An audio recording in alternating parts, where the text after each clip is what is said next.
Para Letnan 2 dan Sersan baru itu tak lebih dari barang habis pakai. Gunakan saja sesuka kalian, aku yang akan tanggung jawab. Suara itu membelah udara pagi yang dingin di Cicalengka, Bandung, dengan nada yang penuh arogansi.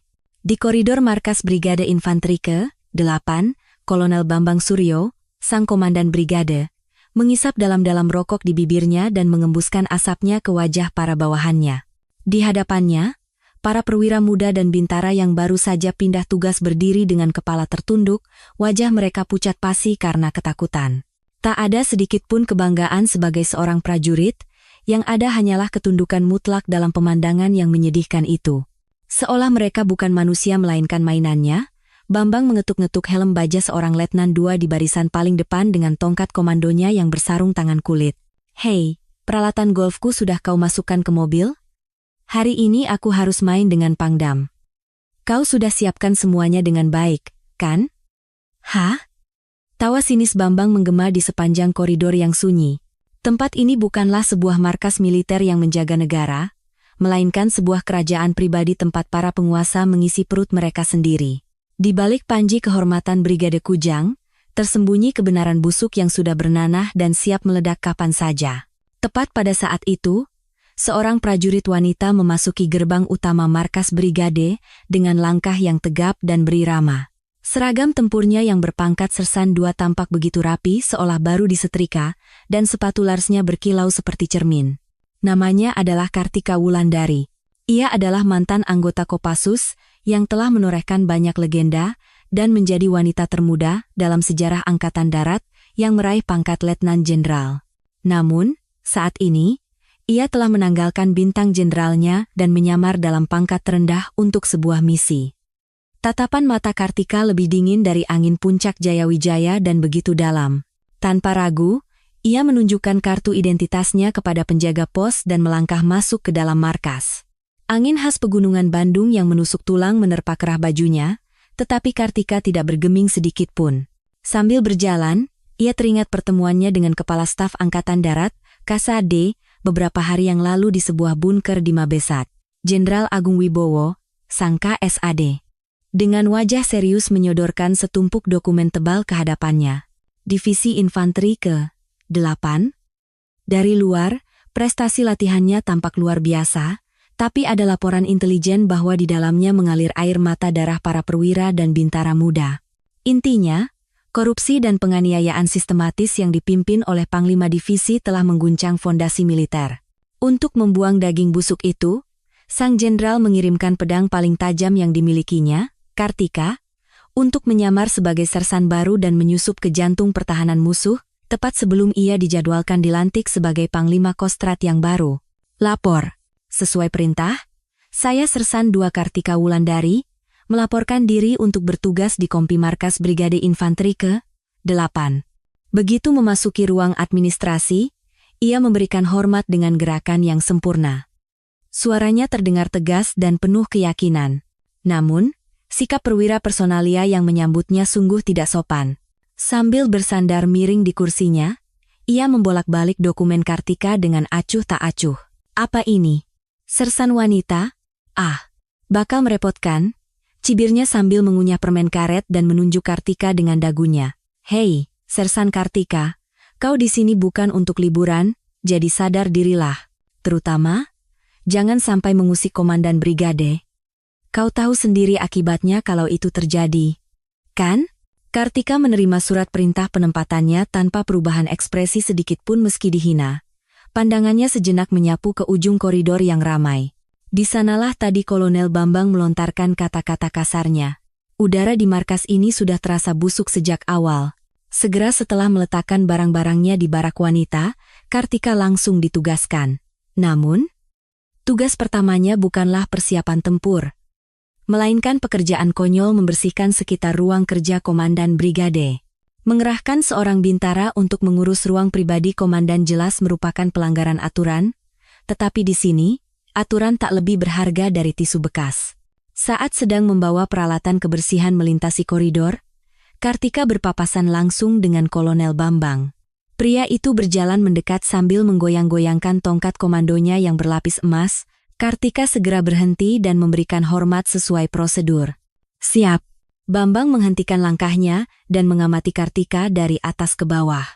Tatapannya serakah seperti hiena yang menemukan mangsa. Dengan ujung tongkat komandonya, Bambang menusuk bahu Kartika. Oh, wajah baru? Anak baru, ya?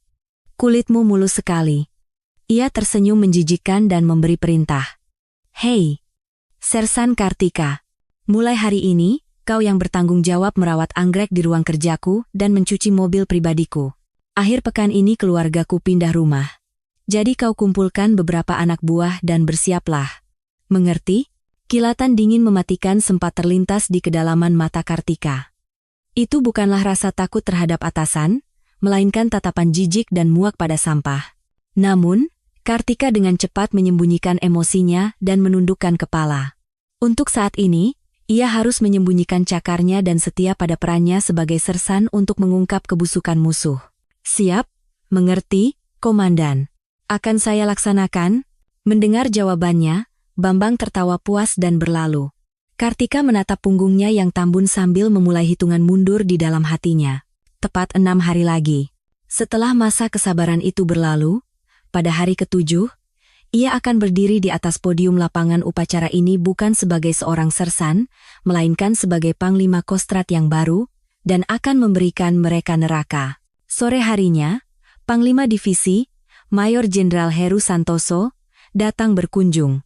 Dialah dalang yang telah mengubah Divisi Infanteri ke-8 menjadi milik pribadinya, sosok yang jauh lebih licik dan kejam daripada Bambang. Heru berdiri di lapangan upacara untuk inspeksi pasukan yang hanya formalitas, tetapi matanya tidak tertuju pada kesiapan tempur, melainkan ke arah lain. Dengan suara berbisik, ia bertanya pada Bambang yang berdiri di sebelahnya. Kolonel, bagaimana soal kopi luwak yang kuminta waktu itu? Sudah ada kemajuan? Akhir-akhir ini stamina istriku sedang tidak bagus.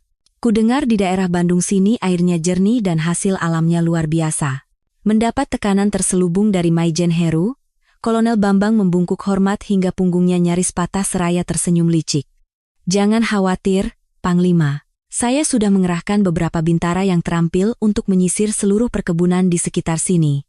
Saya pastikan kopi luwak liar kualitas terbaik akan saya antarkan langsung ke kamar Anda di rumah dinas malam ini. Percakapan menjijikkan mereka terdengar jelas oleh para prajurit dan bintara yang sedang membersihkan lumpur dari selokan di sudut lapangan. Kartika menggenggam erat gagang sekopnya, menatap pemandangan busuk itu dengan dingin. Mereka telah membuang kehormatan prajurit demi keuntungan pribadi. Para jenderal yang buta oleh keserakahan dan para perwira menengah yang berjuang keras untuk menjilat demi jabatan.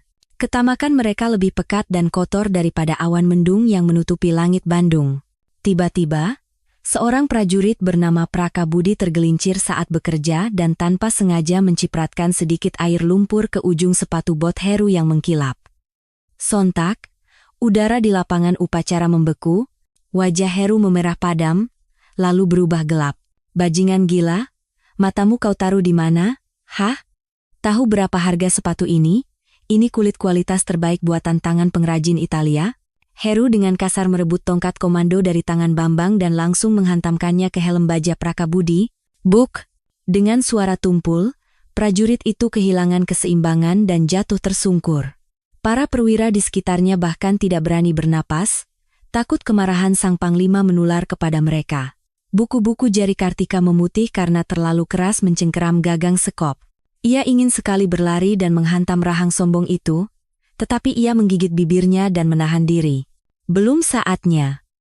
Untuk bisa mencabut borok yang lebih besar, ia harus menahan penghinaan ini. Dengan paksa, ia menyembunyikan niat membunuhnya dan hanya menatap punggung Prakabudi yang bergetar saat berusaha membersihkan lumpur. Hei, Sersan Kartika. Mau diam saja menonton? Cepat seret prajurit bodoh itu dan siapkan surat-surat untuk memasukkannya ke sel. Lalu jilat sepatu botku ini sampai mengkilap lagi dan bawa ke rumah dinas. Aku beri waktu 1 jam, teriak Bambang dengan urat leher menonjol. Kartika berjalan dalam diam, membantu Prakabudi yang terjatuh untuk berdiri. Mata prajurit yang penuh lumpur itu berkaca-kaca, dipenuhi campuran rasa sedih dan takut. Kartika memegang lengan Budi dengan erat dan berbisik dengan nada rendah namun kuat, "Aku akan selesaikan semuanya.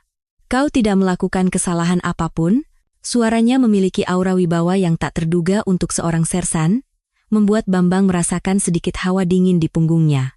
Namun, ia mengabaikannya sebagai perasaan sesaat, mendengus, lalu mengikuti Heru ke ruang tamu. Malam yang gelap gulita menyelimuti markas brigade yang sunyi senyap. Namun, mata Kartika bersinar tajam. Dengan alat perekam mini dan kamera lubang jarum tersembunyi di dalam seragamnya, ia bergerak seperti hantu menyusuri setiap sudut markas. Obrolan cabul antara Heru dan Bambang sambil menenggak whisky mahal, pembicaraan tentang suap dan promosi jabatan, serta bukti-bukti penganiayaan terhadap bawahan, semuanya terekam dan tersimpan rapi di dalam databasenya. Kartika bersembunyi di kegelapan ujung koridor ruang kerja Komandan Brigad. Dari celah pintu, terdengar suara Bambang sedang tertawa di telepon dengan seseorang. "Ah, sudahlah. Panglima Kostrad yang baru itu kan seorang wanita.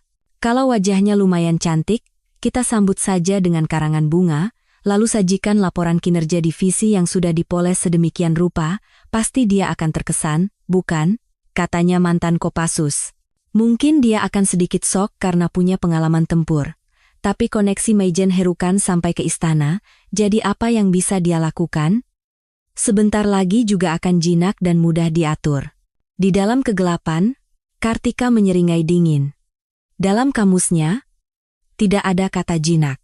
Ia adalah senjata manusia yang hanya dilatih untuk mematahkan leher musuh dan melumpuhkan mereka. Dasar delusi. Keangkuhan busuk kalian itulah yang akan menjadi tiang gantungan bagi leher kalian sendiri, desis Kartika dalam hati sambil berbalik tanpa suara. Gerakannya begitu senyap, bahkan angin malam Bandung pun tak menyadari kehadirannya. Keesokan harinya, pembalasan terhadap Sersan Kartika menjadi semakin terang-terangan dan picik. Ia dipaksa membersihkan semua toilet jongkok di brigade, dan mencabuti rumput liar di sekitar gudang amunisi seorang diri. Di bawah bau busuk dan terik matahari, ia diam-diam mencuci kain pel dan mengayunkan sabit tanpa satu keluhan pun.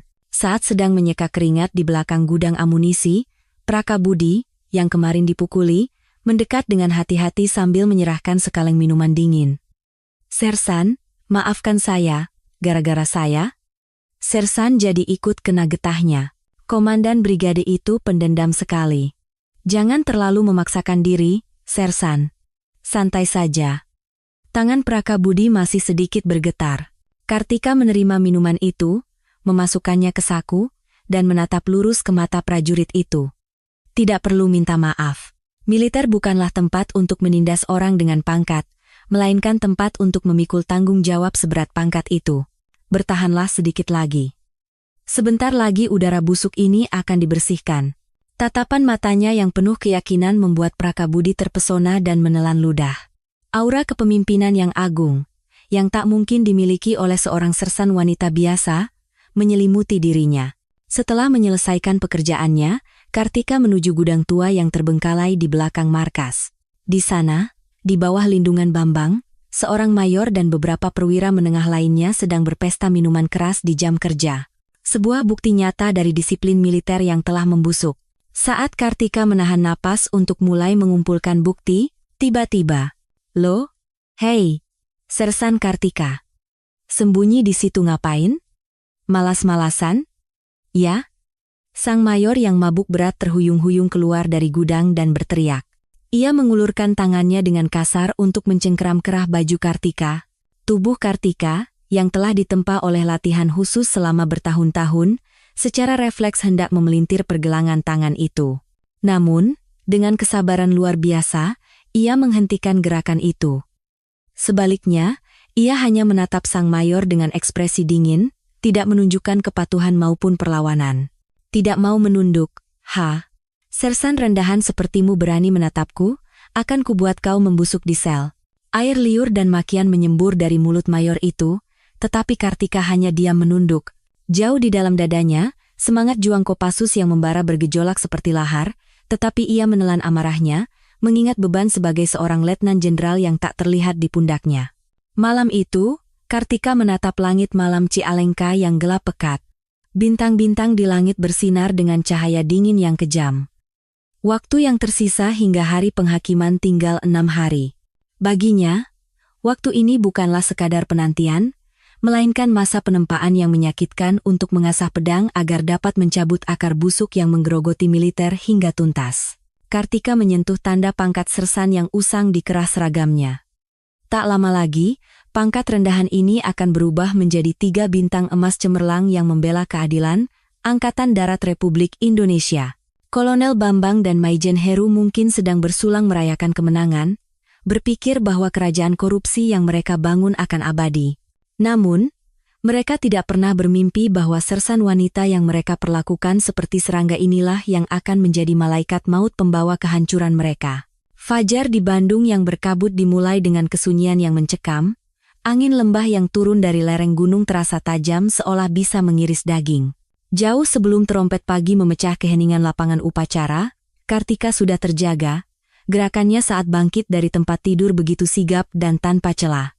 Sementara rekan-rekannya sesama sersan masih terlelap, ia mengenakan seragam tempurnya tanpa menimbulkan suara sedikit pun. Wajah Kartika yang terpantul di cermin tampak dingin tanpa emosi, tetapi di kedalaman matanya tersimpan niat membunuh yang tajam seolah mampu menembus musuh.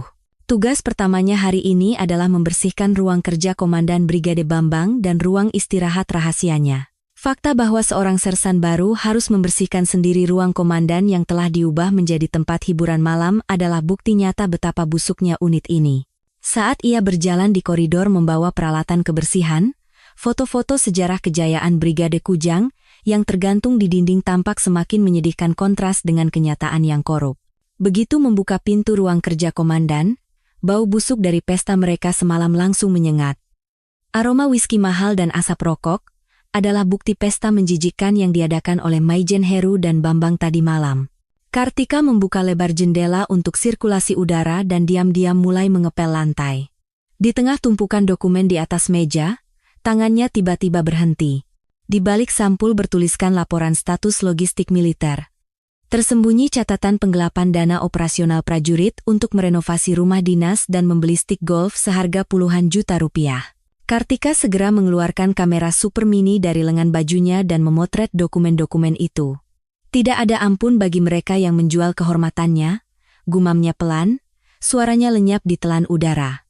Pada saat itu, pintu yang berat terbuka dan Kolonel Bambang masuk dengan langkah terhuyung-huyung. Wajahnya yang pucat karena mabuk semalam dipenuhi dengan kejengkelan dan kemarahan. Ia melemparkan tubuhnya ke sofa dan menunjuk Kartika dengan tongkat komandonya secara mengancam. "Hei, Sersan Kartika, mobil yang kusuruh cuci kemarin sudah beres, dan di kulkas ada soto, cepat panaskan. Itu kubeli dari restoran terkenal di dekat rumahku, jadi sajikan sebelum dingin." Kartika menghentikan pekerjaannya dan memberikan hormat dengan sigap. "Siap. Mobil sudah selesai dicuci, makanan akan segera saya siapkan." Bambang menyipitkan matanya, menatap tajam padanya. "Jangan banyak bicara, cepat bergerak. Dan kudengar ada laporan kau berbisik-bisik dengan Prakabudi di depan Panglima kemarin. Aku tidak tahu apa yang kalian rencanakan, tapi ingat, kalau sampai membuatku tidak senang, karier militermu tamat." Tatapan curiga Bambang menyapu seluruh tubuh Kartika. Kartika menundukkan pandangannya ke lantai, menyembunyikan amarah yang membara. Otot-ototnya yang terlatih terasa gatal ingin melompat dan mematahkan leher Bambang, tetapi dengan kekuatan mental baja, ia menahan instingnya. Ini adalah waktu untuk bersabar, untuk menjebak mangsanya dengan sempurna. Sepanjang pagi, Kartika diperlakukan tak lebih dari seorang pembantu pribadi Bambang. Ia harus menyemir sepatu botnya yang berlumpur, membawakan tas belanja istrinya dari butik, dan bahkan harus menulis tangan undangan pesta ulang tahun Maijen Heru. Dalam proses ini, ia menyaksikan rantai korupsi yang jauh melampaui imajinasinya. Para komandan batalion berpangkat letnan kolonel menyetorkan bawahan mereka sebagai pekerja paksa di kebun pribadi Panglima demi mendapatkan penilaian kinerja yang baik untuk promosi. Menjelang siang, suasana tegang menyelimuti lapangan upacara Brigade Infanteri ke-8 di Cicalengka. Maijen Heru tiba-tiba datang berkunjung tanpa pemberitahuan. Ditemani Bambang, ia berpura-pura meninjau pembagian makanan prajurit, sebuah pertunjukan kemunafikan yang sempurna. Di pintu masuk ruang makan, kontras dengan kuah sayur lodeh di piring para prajurit, sebuah jamuan makan siang mewah gaya hotel bintang 5 tersaji di atas meja untuk Maijen Heru dan Kolonel Bambang, tepat di samping para prajurit yang mengunyah ayam goreng yang masih sedikit alot. para komandan menikmati sashimi tuna dan whisky. "Kolonel, sudah dengar berita soal Panglima Kostrad wanita yang akan datang itu?" katanya dari Kopassus, sombong sekali. "Berani-beraninya dia mau mengendalikan Panglima lapangan seperti kita, konyol," kata Heru sambil menyuap sepotong sashimi dengan sumpitnya, diiringi senyum sinis. "Meskipun dia didukung Jenderal Agung, kita harus menunjukkan padanya betapa kerasnya dunia lapangan, bukan begitu?" Bambang membungkuk dan menjawab dengan nada menjilat. "Tentu saja, Panglima. Akan saya buat dia merasakan dengan tulang-tulangnya seperti apa Bandung ini. Begitu datang, akan saya hujani dengan tumpukan laporan palsu dan tugas administrasi sampai dia tidak bisa bernapas." Apa yang diketahui seorang wanita yang bahkan belum pernah mencium bau tanah medan perang? Konspirasi busuk mereka terdengar jelas oleh Kartika yang sedang membersihkan sisa makanan. Sambil memeras lap, ia menyembunyikan tatapan dinginnya. Lapangan yang mereka maksud tak lain adalah sarang korupsi dan kelalaian, dan ia tahu itu lebih baik dari siapapun. Saat ia mempertaruhkan nyawanya di tengah wilayah musuh semasa di Kopassus, mereka hanya duduk nyaman di kursi empuk, memeras darah dan keringat bawahan untuk memperkaya diri. Sore harinya, lapangan upacara yang membara di bawah terik matahari telah berubah menjadi lapangan golf pribadi Kolonel Bambang. Ia menjadikan para prajurit sebagai tiang penanda jarak dan melampiaskan stresnya dengan melakukan ayunan penuh. "Woi, Sersan Kartika. Jangan bengong saja di situ, pergi ke titik 150 meter dan laporkan dengan benar kemana arah pukulan driverku. Kalau sampai satu bola saja hilang, kalian semua lari dengan perlengkapan tempur lengkap, mengerti?" Tanpa membantah, Kartika berlari ke posisi yang diperintahkan dan berdiri tegap di bawah terik matahari. Setiap kali bola golf keras yang dipukul Bambang melesat dengan suara mengancam melewati wajahnya, sorak-sorai ejekan terdengar dari atas podium. Saat itu, seorang Letnan II yang tidak tahan lagi dengan panas terik sedikit terhuyung. Bambang langsung menancapkan stick ironnya ke tanah dan menghampirinya. "Mental macam apa itu? Barang habis pakai seperti kalian ini tugasnya adalah menjaga suasana saat komandan sedang bersenang-senang." Bambang mengetuk-ngetuk helm baja letnan itu dengan gagang stick golfnya sambil melontarkan penghinaan pribadi. Seketika, tatapan mata Kartika menjadi dingin dan memancarkan aura membunuh seperti di medan perang. Ia menyalakan saklar alat komunikasi super mini yang tersembunyi di sakunya. Itu adalah jalur komunikasi langsung dengan KSAD, Jenderal Agung Wibowo. Di sini Kencana. Lokasi Brigade Infanteri ke-8. Bukti penganiayaan oleh komandan dan penyalahgunaan kekuatan tempur telah diamankan. Buku besar ganda dan rincian dana gelap yang juga berhasil didapat sedang menunggu untuk dikirim. Tingkat keberhasilan misi 95%. Melalui earpiece, perintah tegas Jenderal Agung terdengar. "Kerja bagus. Habisi mereka di upacara pelantikan pada hari H, jaga kerahasiaan sampai saat itu." Kartika memutus komunikasi dan kembali memasang wajah sersan tanpa emosi. Ia mengambil bola golf yang dipukul Bambang dan mendekatinya. Bambang mengerutkan kening, tidak suka dengan sikap tegap Kartika yang tidak berkeringat sedikit pun. "Tatapanmu itu tajam sekali, ya. Sersan Kartika, setelah jam kerja selesai, langsung datang ke rumah dinasku. Istriku butuh bantuan untuk bersih-bersih rumah, jadi datanglah tanpa membantah." Kartika menundukkan kepala, berpura-pura patuh. "Siap, Komandan. Perintah akan saya laksanakan." Saat malam tiba, Kartika tiba di rumah dinas Bambang yang mewah. Begitu ia masuk, istri Bambang melemparkan lap kotor ke kakinya. "Oh, sudah datang? Cepat bersihkan lampu gantung di ruang tamu dan jamur di sela-sela ubin kamar mandi. Aku masih berbaik hati padamu karena melihat suamiku, jadi kerjakan dengan benar, dasar wanita. Pakai seragam militer segala." Kartika diam-diam berlutut dan mulai membersihkan lantai. Namun, gerakannya bukanlah membersihkan, melainkan operasi senyap. Ia memasang alat penyadap canggih di bawah sofa, di belakang bingkai foto, dan di antara rangka tempat tidur di kamar utama. Di ruang tamu, Bambang dengan bangga menceritakan kepada istrinya rincian suap dari perusahaan pemasok alutsista yang ia kongkaling-kongkan dengan Maijen Heru. Semua percakapan busuk itu terekam jelas di alat perekam Kartika. Setelah meninggalkan rumah dinas, Kartika menatap mawar merah yang mekar di taman. Indah di permukaan, tetapi akarnya membusuk di tanah yang korup. Sambil memeluk foto rekan-rekannya di Kopassus di dalam hati, ia berjanji, tepat 7 hari. Setelah waktu itu berlalu, surga yang kalian nikmati akan berubah menjadi neraka yang membara. Kartika menghilang ke dalam kegelapan, kembali ke markas. Itu bukanlah sekadar kembali, melainkan hitungan mundur menuju penghakiman. Keesokan harinya, markas diliputi kegilaan. Heru dan Bambang, untuk menutupi kebusukan mereka, memperlakukan prajurit seperti budak.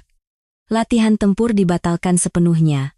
Ribuan prajurit dipaksa melakukan kerja rodi hanya untuk menghias lokasi upacara pelantikan, mencabuti rumput dengan tangan kosong dan mengecat batu-batu kerikil.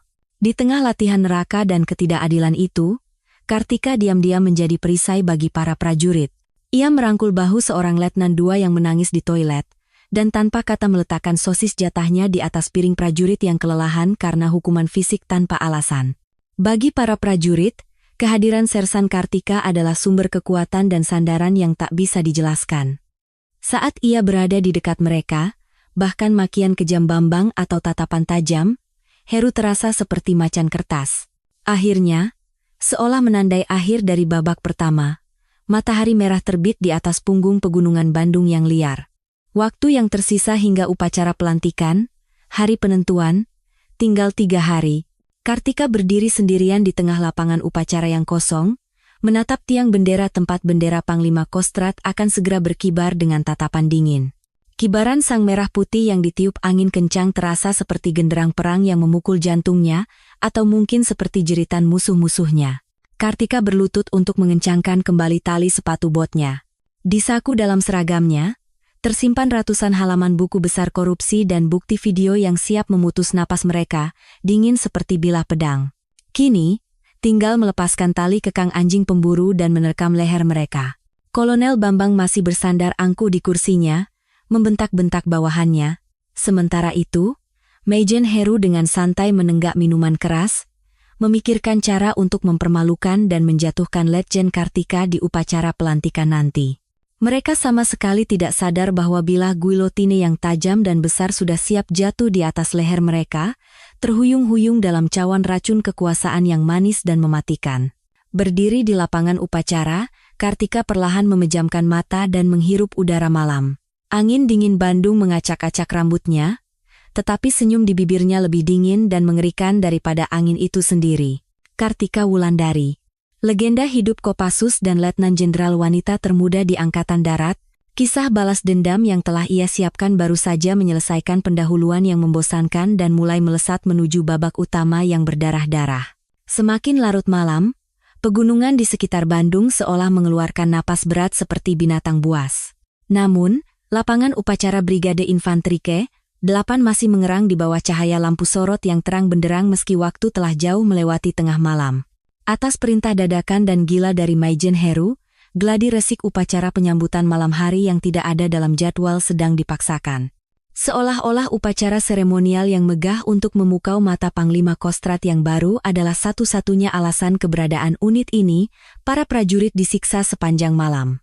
Kartika diam-diam memindahkan peralatan pengeras suara yang berat di sudut lapangan, mengawasi pemandangan tidak adil itu dengan mata elangnya. Saat itulah, "Hei, Sersan Kartika, gerakanmu kenapa lambat begitu? Kalau di hari kedatangan Panglima nanti barisannya miring 1 sentimeter saja, kau yang tanggung jawab, ya?" "Hah?" Mayor Budi, sang kepala seksi personalia yang bertindak sebagai anjing setia Kolonel Bambang, mendekat dengan terhuyung-huyung dan menunjuk-nunjuk wajah Kartika. Wajahnya sudah memerah karena alkohol dan menebarkan bau yang tidak sedap. Namun, tanpa mengubah ekspresi sedikit pun, Kartika menunduk, meletakkan peralatan, dan memberikan hormat dengan sigap. "Mohon maaf.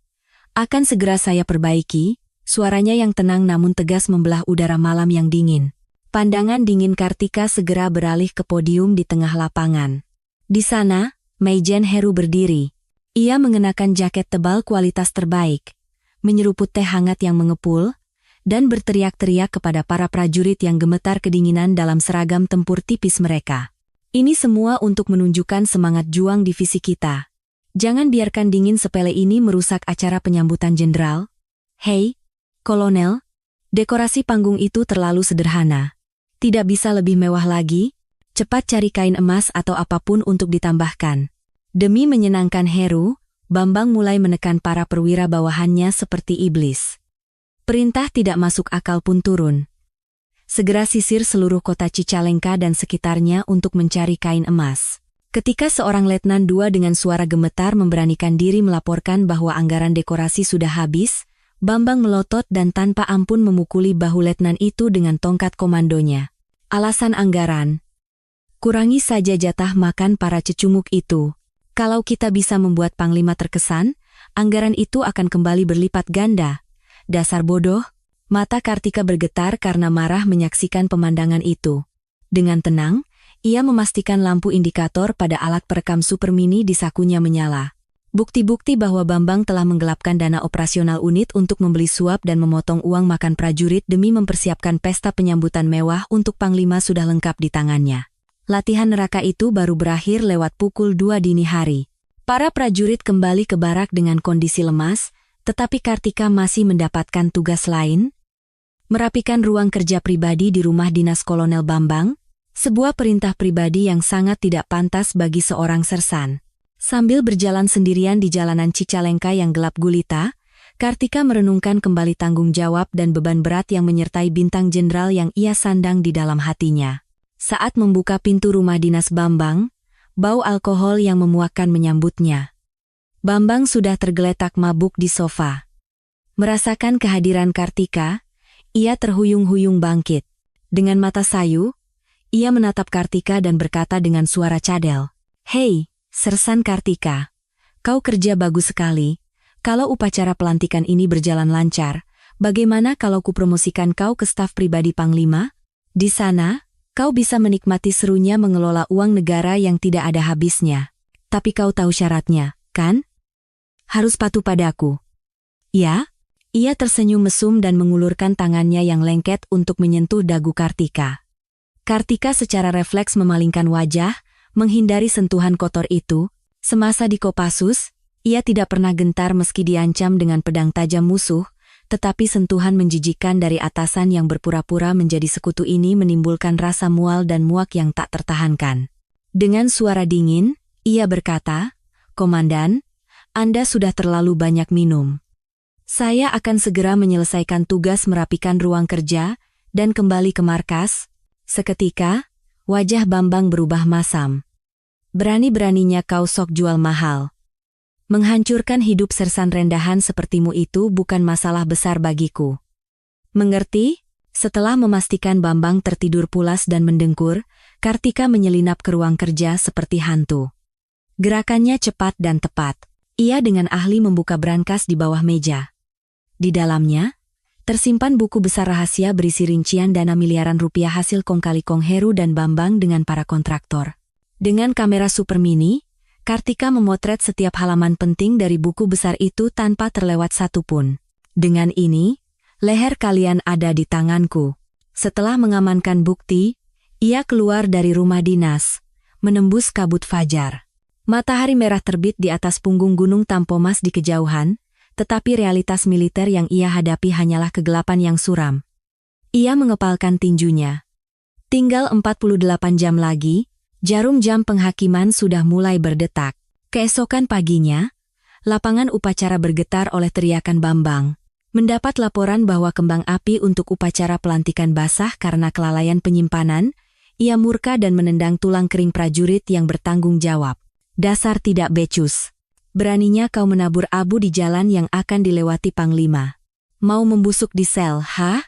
Ketika prajurit yang ketakutan itu gemetar, Kartika melangkah maju dan menghalanginya. Dengan dingin, ia berkata, "Komandan, hentikan. Kebocoran di gudang itu sudah dilaporkan untuk perbaikan ke bagian fasilitas bulan lalu, tetapi ditolak karena kekurangan anggaran. Tidak adil melimpahkan tanggung jawab komandan kepada prajurit." Mata Bambang melotot. "Apa? Sersan Kartika, kau sudah gila? Beraninya kau menceramahiku di depan semua orang?" Ia memanggil polisi militer. "Cepat seret wanita gila ini, jebloskan dia ke sel isolasi atas tuduhan pembangkangan." Kartika membiarkan dirinya ditangkap tanpa perlawanan. Semua ini adalah bagian dari jebakannya, untuk memberikan pukulan paling mematikan saat mereka lengah. Di lantai sel isolasi yang dingin, saat Kartika sedang bermeditasi, seorang pengunjung tak terduga datang. Sersan Mayor Kepala Budi Santoso, seorang bintara senior yang telah menjadi saksi hidup di markas itu. Sambil waspada melihat sekeliling, ia menyelipkan sekaleng kopi melalui jeruji besi. "Kenapa kau cari masalah, nak? Kau tidak tahu ini seperti melempar telur ke batu?" Kartika menatapnya dan berkata dengan suara pelan namun tegas, "Sersan Mayor, batu itu mati. Tetapi telur ini hidup dan bisa melewati batu, kehormatan seragam militer yang telah mereka kotori. Bukankah Sersan Mayor juga ingin merebutnya kembali?" Sersan Mayor Budi menghela napas panjang, lalu mengeluarkan sebuah USB usang dari sakunya dan memberikannya pada Kartika. "Melihat tatapan matamu, sepertinya aku ingin percaya padamu. Ini rekaman suara saat Bambang menahan promosi bawahannya dan menerima suap. Pada saat yang sama, di ruang kerja Panglima Divisi, Heru dan Bambang sedang bersulang sambil tertawa. Sersan wanita sombong itu sudah diurus? Sudah. Saya biarkan dia merenung di sel isolasi, nanti akan saya usir." Heru tersenyum sinis. "Panglima Kostrat baru yang datang besok juga wanita, kan? Cukup kita sanjung-sanjung sedikit. Ajak belanja. Selesai. Dia kan orangnya Jenderal Agung, jadi yang penting formalitasnya bagus." Mereka mabuk kemenangan, sama sekali tidak menyadari kehancuran yang akan segera datang. Pada hari penentuan, fajar menyingsing. Melalui pintu yang diam-diam dibuka oleh Sersan Mayor Budi, Kartika keluar dari markas dan menuju sebuah rumah kosong yang menjadi titik pertemuan. Di sana, pasukan elit Kopassus dengan persenjataan lengkap sudah berbaris. Kartika melepaskan seragam tempur usangnya yang berpangkat sersan dan mengenakan seragam upacara dengan 3 bintang berkilauan. Tatapan matanya bukan lagi tatapan seorang bintara, melainkan tatapan tajam seorang panglima yang memimpin Kostrat.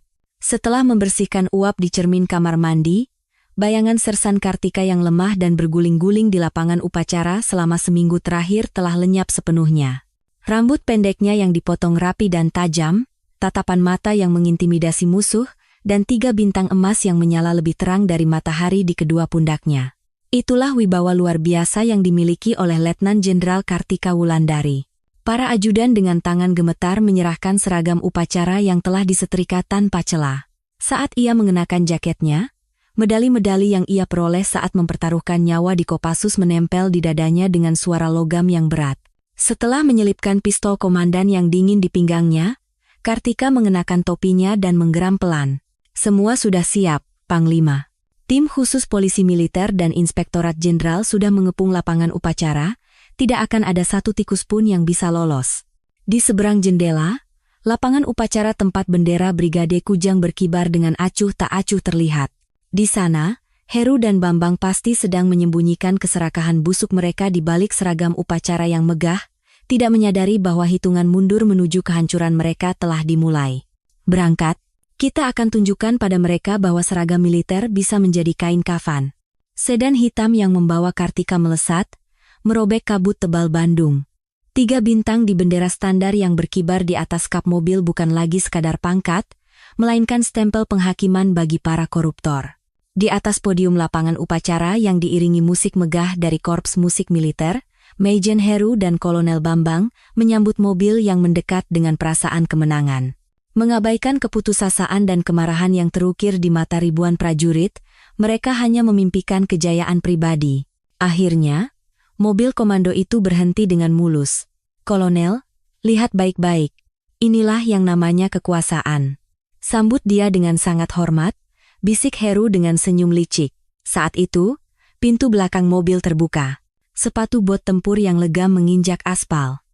Semua mata di lapangan upacara tertuju ke sana. Dan ketika wajah yang begitu mereka remehkan, dan injak-injak, wajah Sersan Kartika muncul, ekspresi Heru dan Bambang berubah dari kaget menjadi horor. Di bawah wajah yang familiar itu, pangkat Letnan Jenderal yang tak pernah mereka bayangkan memancarkan cahaya yang tajam dan dingin. Tanpa ragu sedikit pun, Kartika melangkah tegap menuju podium. Tok, tok, tok. Suara sepatu botnya yang menggema melalui pengeras suara terasa seperti genderang di panggung eksekusi, mencekik jantung mereka. Heru, dengan dagu bergetar, buru-buru memberi hormat. Siap. Panglima Divisi Infanteri ke-8, Mayor Jenderal Heru Santoso, melaporkan. Turunkan tanganmu. Bentakan dingin Kartika memotong ucapan Heru. Heru. Dan kau. Bambang. Drama menjijikkan kalian sudah berakhir. Deklarasinya membelah udara di lapangan upacara. Seketika, ribuan prajurit mulai bergemuruh, dan badai besar seolah siap menelan Bandung. Di bawah sinar matahari pagi, bintang-bintang di pundak Kartika bersinar semakin terang, dan di bawah cahayanya, kedua pria itu seolah tertebas oleh pedang tak terlihat, hampir jatuh tersungkur. Kartika perlahan melepas topinya. Bekas luka di dahinya membuktikan bahwa jalan yang ia tempuh sebagai prajurit jauh dari kata nyaman. Sambil memegang mikrofon, tatapannya menyapu setiap prajurit. Selama 7 hari terakhir, aku adalah Sersan Kartika, yang berguling dan berkeringat bersama kalian. Suaranya yang keluar dari pengeras suara mengandung kesedihan yang tak tertahankan dan kemarahan yang sedingin es.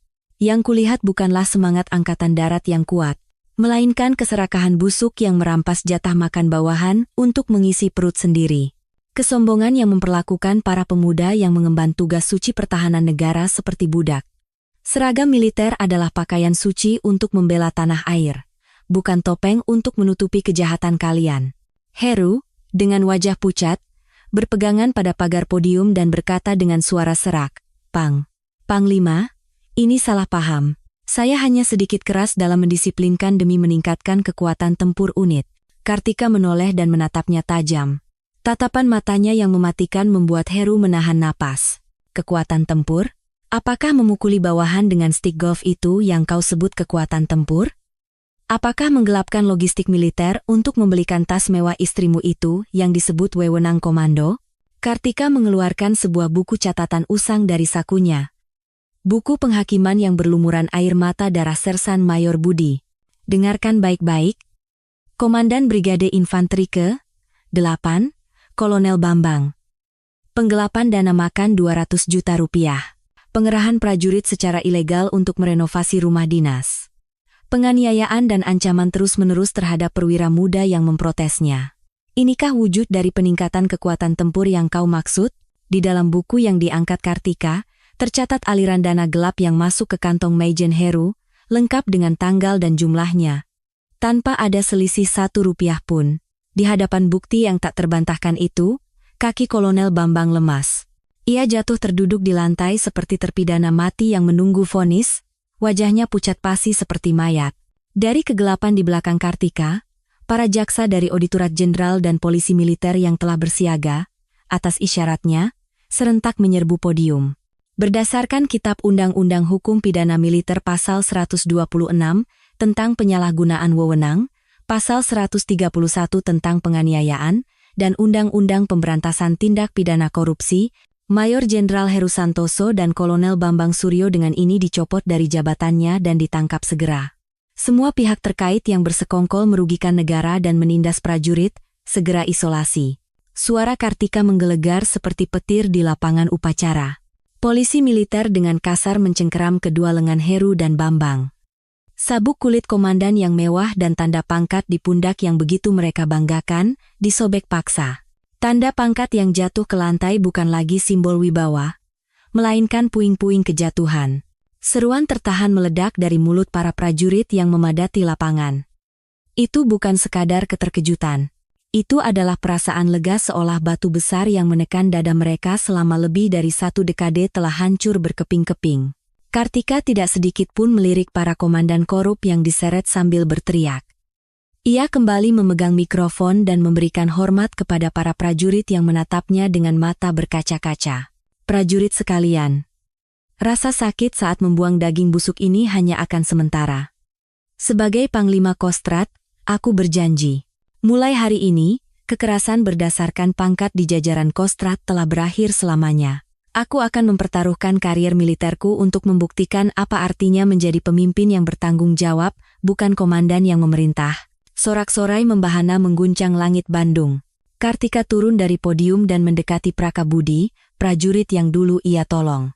Prakabudi tak kuasa menahan air mata melihatnya kembali dengan bintang jenderal. Siap.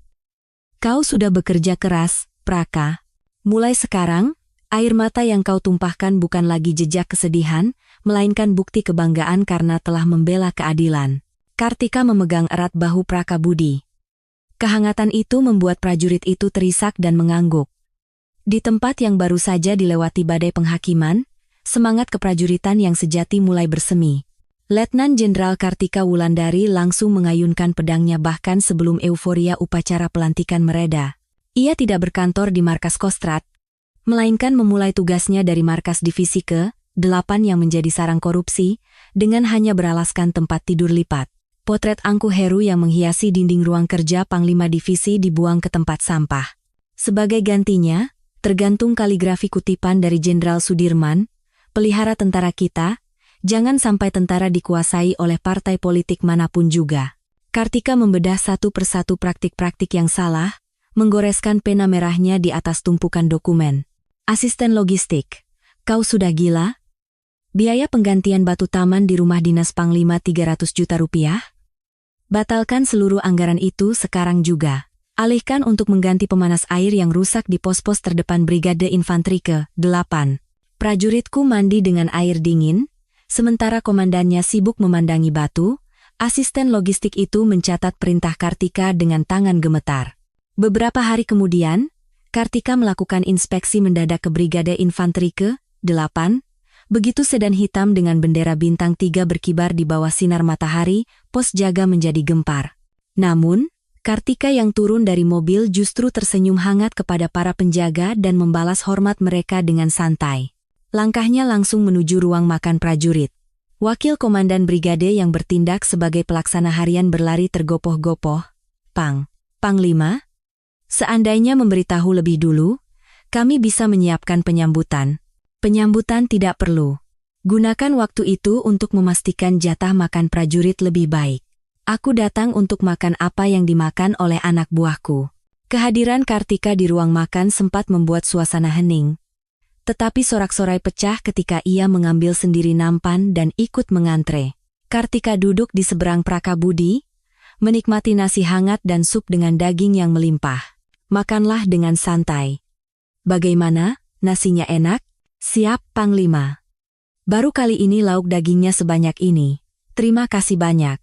Mendengar jawaban Prakabudi yang bersemangat, Kartika menahan haru di dada dan mengangkat sendoknya. Rasa ini jauh lebih manis dan berharga daripada ransum tempur yang ia kunyah di medan latihan Kopassus yang keras, atau steak yang ia cicipi di pesta para jenderal. Setelah makan, Kartika menuju lapangan. Melihat sisa-sisa lapangan golf pribadi Bambang, ia terdiam sejenak. Sambil menunjuk hamparan rumput yang rusak, ia memberi instruksi kepada wakil komandan. Ratakan tempat itu. Dan di sana, bangun hutan rindang dan area peristirahatan untuk para prajurit kita. Itulah kesejahteraan sejati yang kita kembalikan kepada prajurit, sang pemilik sejati tanah ini. Pastikan tempat peristirahatan itu dibangun dengan baik. Militer bukanlah tempat untuk menegakkan wibawa komandan, melainkan tempat belajar di mana para pemuda belajar kebanggaan membela negara. Instruksi Kartika yang tenang namun kuat menusuk hati para perwira. Ia segera mengumpulkan mereka. Di Kopassus, saya berkali-kali berada di ambang kematian. Yang menopang saya saat itu adalah rekan-rekan yang bisa saya percayai untuk menjaga punggung saya. Pangkat bukanlah lisensi untuk memerintah, melainkan surat sumpah untuk menjadi tameng bagi bawahan dari peluru musuh. Jika di kemudian hari masih ada yang menggunakan jabatan untuk keuntungan pribadi atau merendahkan prajurit, dengan tangan saya sendiri saya akan lucuti seragamnya dan seret ke pengadilan militer. Ingat itu? Siap, mengerti. Gema suara mereka seolah mampu meruntuhkan lapangan upacara. Sebelum pergi, Kartika menghampiri Sersan Mayor Budi dan menggenggam kedua tangannya.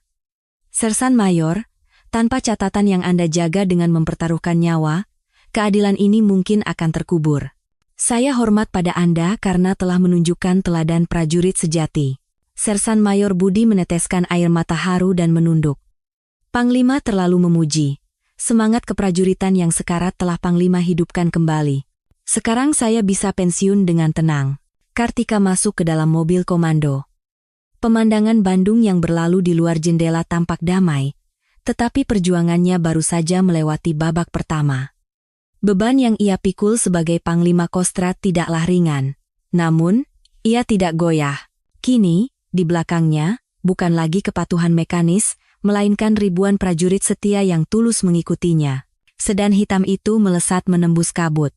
Badai reformasi yang diembuskan Letjen Kartika memang dahsyat, tetapi sisa-sisa kebusukan yang ditinggalkan Heru masih menempel erat.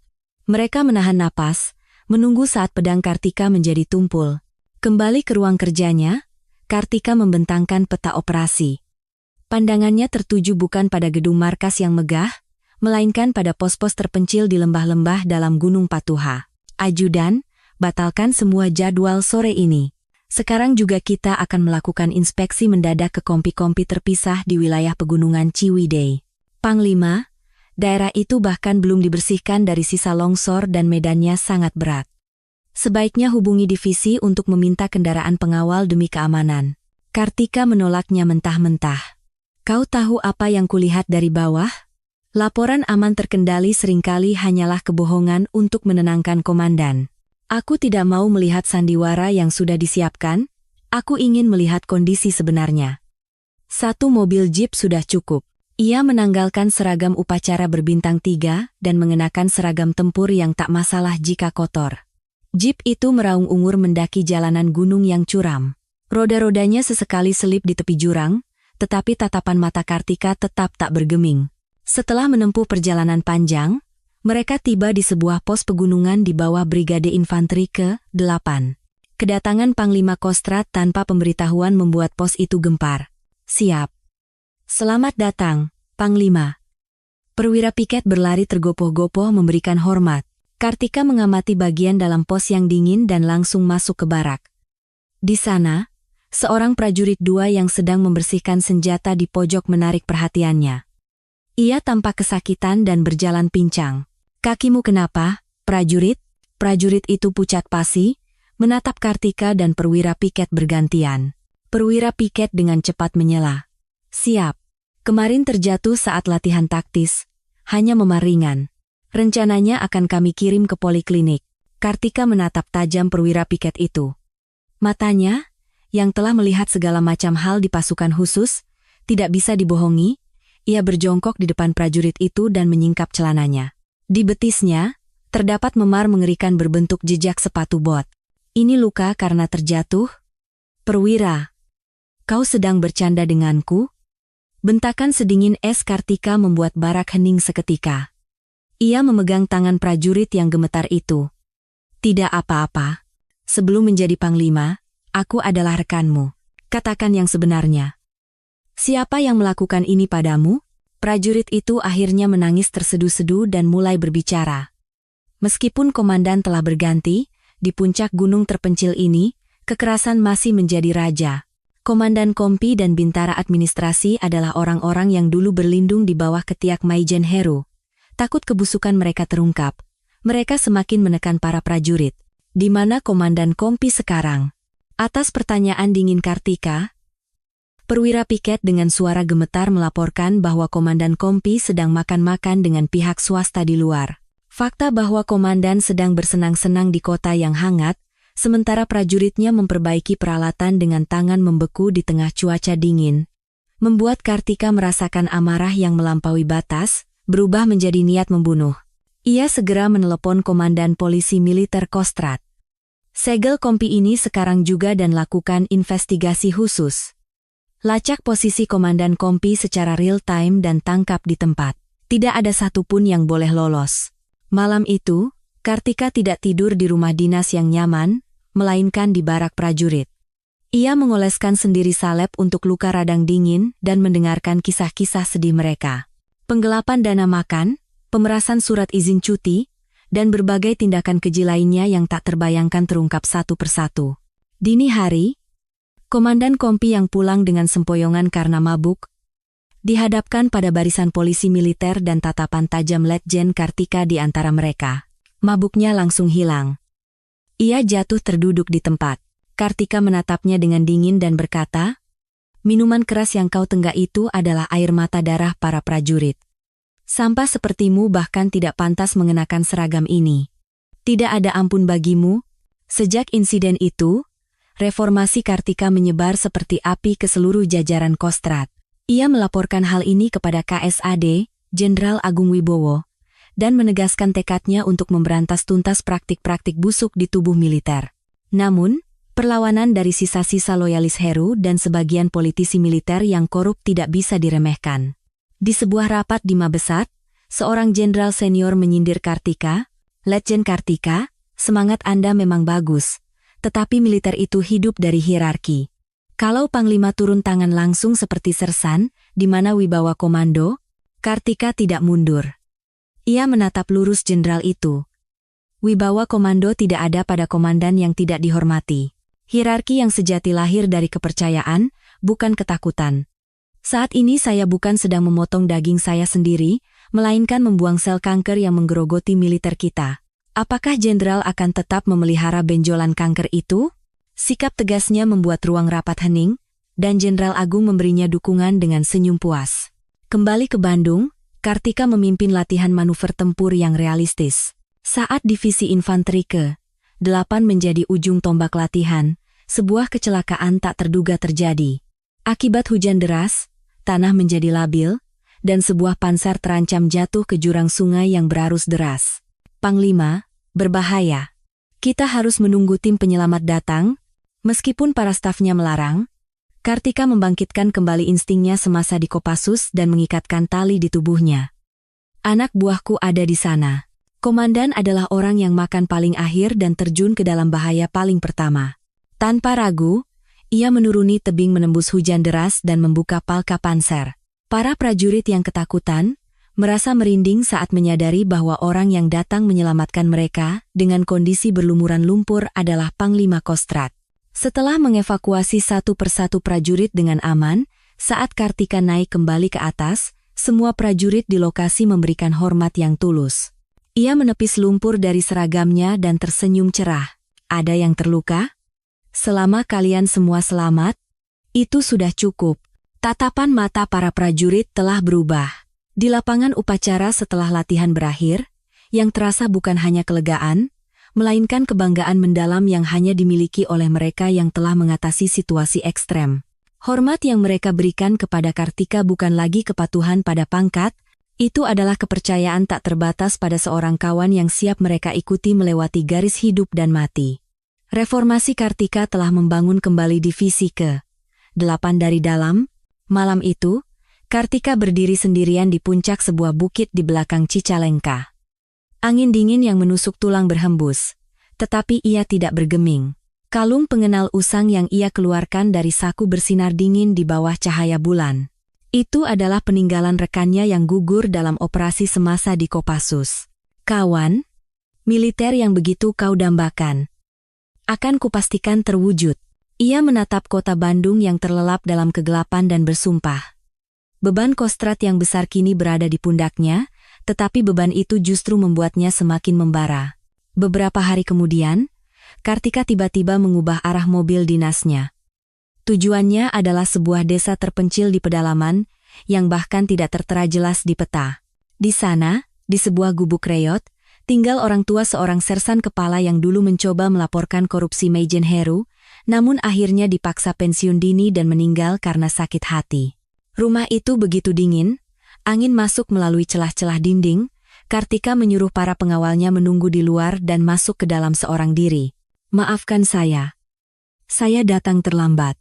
Panglima Kostrat Kartika yang disegani bersujud di lantai dan menangis. Ia datang bukan hanya untuk memberikan uang duka. Ia mengambil kapak dan membelah tumpukan kayu bakar di halaman, memperbaiki daun pintu yang rusak. Melihat seorang jenderal bintang 3 berkeringat dan berlumuran debu, penduduk desa terdiam tak bisa berkata-kata. "Seandainya anakku bertemu dengan jenderal sepertimu." Mendengar suara serak sang ibu tua, Kartika hanya diam menggenggam tangannya dan menyeka air matanya. Itulah momen yang menunjukkan bahwa keadilan bukanlah kata dalam buku teks, melainkan tindakan nyata. Musim berganti. Saat bunga-bunga mulai bermekaran di kaki Gunung Patuha, sebuah acara yang pertama kali diadakan di seluruh Angkatan Darat digelar di lapangan upacara divisi, Hari Pemulihan Kehormatan Kujang, yang digagas oleh Kartika. Di bawah podium, bukan hanya para prajurit aktif, tetapi juga para korban dan keluarga yang tertindas oleh rezim Heru diundang sebagai tamu kehormatan. Di tengah lapangan, Sebuah tugu peringatan yang dipahat semalaman oleh para pemahat dari Kopassus berdiri dengan megah. Tatapan mata Kartika yang naik ke podium lebih jernih dan kuat dari sebelumnya.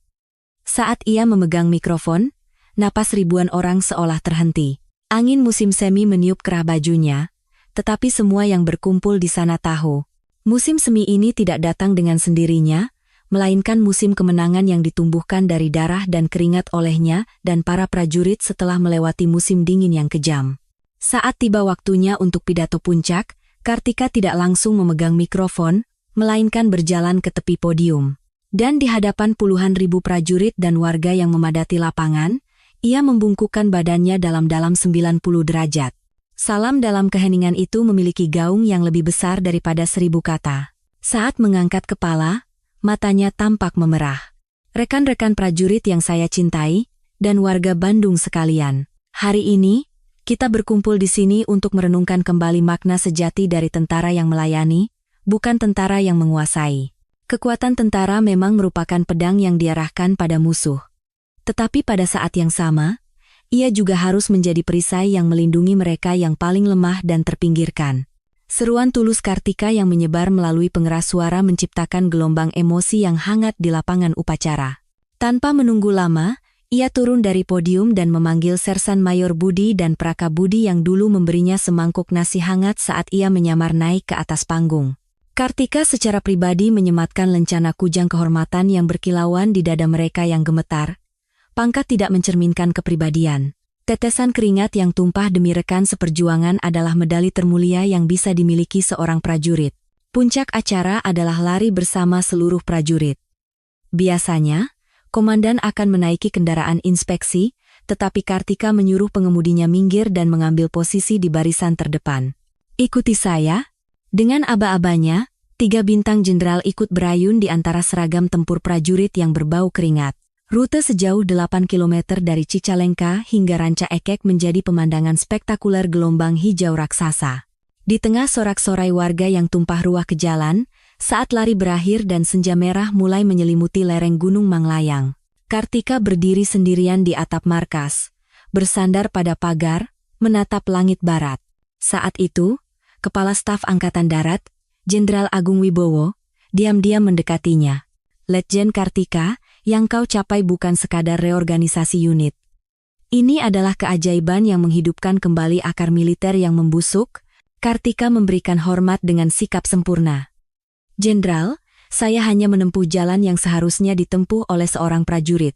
Masih jauh jalan yang harus ditempuh, agar cahaya keadilan bisa mencapai setiap sudut militer. Jenderal Agung tertawa lepas dan menepuk bahu Kartika. Aku tidak menyangka pedang tajam Kopassus bisa sehangat ini. Dengan adanya komandan sepertimu, masa depan Angkatan Darat akan cerah. Malam turun, dan langit Bandung bertabur bintang. Kembali ke ruang kerjanya, Kartika berdiri di dekat jendela, menatap cahaya bintang yang berkelip. 7 hari terakhir, saat ia mengenakan pangkat sersan dan berguling di tanah berlumpur. Waktu itu adalah penderitaan yang mengiris tulang, tetapi sekaligus pelajaran berharga yang menyadarkannya akan kebajikan sejati yang harus dimiliki seorang komandan. Ada kebenaran dan penderitaan yang hanya bisa dilihat saat berada di tempat terendah. Komando. Gumam Kartika dengan suara pelan, namun mantap. Itu bukanlah teriakan perang yang ditujukan pada musuh. Itu adalah sumpah teguh pada dirinya sendiri untuk membersihkan ketidakadilan dan kegelapan di dalam tubuh militer dan terlahir kembali sebagai tentara yang kuat dan terhormat. Keesokan fajar, Kartika kembali menaiki jeep menuju medan yang keras. Tujuannya kali ini adalah unit terpencil lain yang berada di luar jangkauan pengawasan. Di atas kap mobil yang melaju menembus kabut, bendera standar Panglima Kostrad berkibar dengan gagah. Itu bukan lagi sekadar simbol pangkat, melainkan telah menjadi lambang keadilan yang paling dipercaya oleh para prajurit Republik Indonesia. Legenda Letnan Jenderal Kartika tidak berhenti di sini. Di setiap langkah yang ia ambil, kebiasaan lama yang usang runtuh, dan di tempatnya, bunga baru bernama persaudaraan yang hangat mekar. Kisahnya, yang berhasil mengatasi musim dingin Bandung yang kejam dan membawa musim semi yang cemerlang, akan selamanya menjadi bintang utara yang tak pernah padam di hati setiap prajurit yang menjunjung tinggi kehormatan. Kartika Wulandari, Letnan Jenderal wanita termuda yang memiliki semangat juang Kopassus dan empati yang mendalam terhadap sesama manusia.